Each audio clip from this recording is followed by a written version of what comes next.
So the reason why my background and experience would fit for this job is because I'm a customer service area, dealing with student populations at the college and university were definitely helpful in order to recruit others, to retain them, to enroll them, to make sure they're registered for courses, and to ultimately graduate them. So I have been doing this for nearly 30 years, and to do it from a humble tutorial level as a tutor into an assistant director in that regard before I graduated at a community college, and then transferring and starting with the tutoring department again, but then seeing I wanted to do more in the field of education. So I said, well, let me see if I can start to learn front desk and helping out the students and really assisting my supervisor at a large university, as you will see in my resume. And that worked out well. And that's when I actually learned that I not only like tutoring, but also just really doing student support and student development. So going from just one-on-one tutoring, group tutoring, to front desk, and answering over 3,000 questions easily, sometimes within one day or within a week, and going on to months and throughout the year, calendar year, from fall semester to spring to summer, one and two, and also following back at my community college experience, going back and taking that knowledge to the floor at a one-stop service center. So again, customer support, helping out students, data processing, and really working for the vice presidents and the president of both institutions at the college and also at a university as well. So certainly, I believe my experience speaks for itself, and I'm still learning in the education field, whether it's customer service aspect of it or really working on a executive level of it. It really is an ongoing learning process. So I thank you all for allowing me to do this video interview, and please continue to also be safe as we continue to learn together with use of Zoom, modules like this, where it bridges us together. So thank you for that.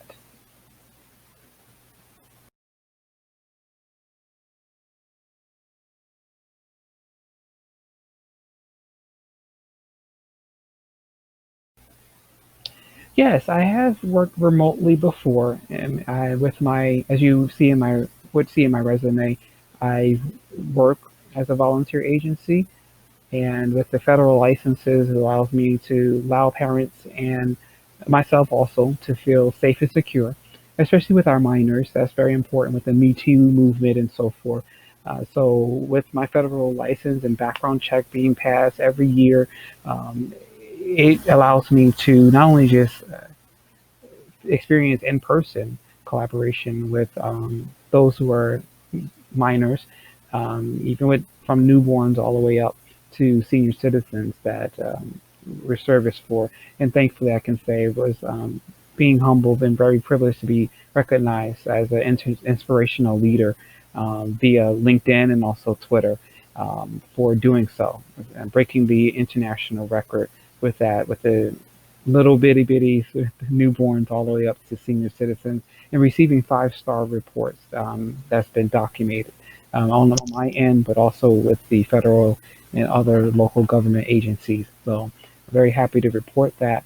So with that being stated, remote access has allowed me to really receive accolades like that. So yes, I've used Zoom, I've used Skype, I've used Mikogo, another tool that allows for on-screen instruction and just also getting feedback.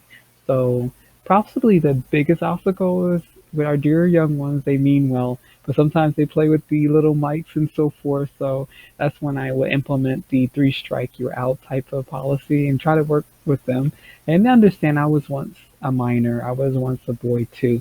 And, one proverb says, foolishness is tied in the heart of the boy, or we can say girl for that matter. So it happens, and it's a training process. So that probably would be one of the biggest obstacle for me. I wouldn't say there's many more because I love student development. I love education. So I guess the next biggest obstacle is to make sure that I am an example to the one that I'm instructing. So if I had to pick another number two obstacle, that would be the next one when it comes to remote teaching and making sure that we're understanding open communication.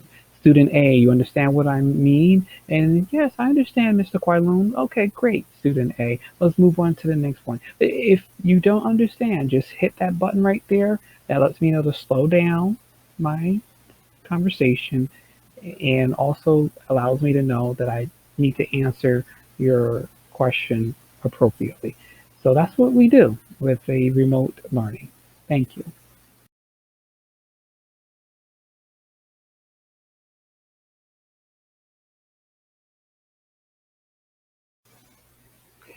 So when it comes to using Salesforce and having experience with using this software, apparently, I have not used Salesforce before, but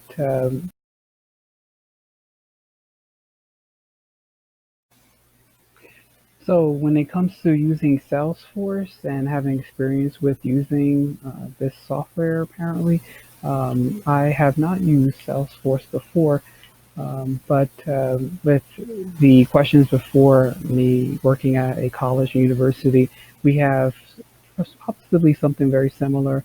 We use DataTel and also colleagues, which would inventory every student that we have on profile, and we would be able to detail their address, their enrollment, how many credits they have, and that's where the service would come into play and making sure that not only they completed the credits, but also that they are retained and also re-registering for course completion. And we use guided pathways in order to make sure that they were not only tracked, but also their progress and their completion were definitely reached within a time window of 3 full years. So we would call them first time, full time cohorts, and we would have a strategic team to make sure that they're definitely at or above the requirement for their uh, guided pathway, or we would say program, and completion of that program. If they were a little behind, none to worry, we would use next the DataTel program or colleagues in order to help them to see where you're at. We would put that in a nice, well, I would use an Excel spreadsheet and make sure that they are following that in order to make sure that they're graduating at schedule. And if it's a little early, we take that as well. And if they were a little after the summer graduation period or the spring, depending on where they fell at, we would just encourage more credits to be taken in order for them to graduate on time. So we would work with the admissions department to work with the students to help parents understand the need for them to graduate on time so they can transfer and then go ahead and do their next program of interest at the transfer uh, institution or college that they're looking to complete the second degree in. So it kind of relates to Salesforce, and that's as close as that we get on the college and university level when it comes to tracking our students, selling the institution, if you will, and make sure that the students are happy and that we're happy as well.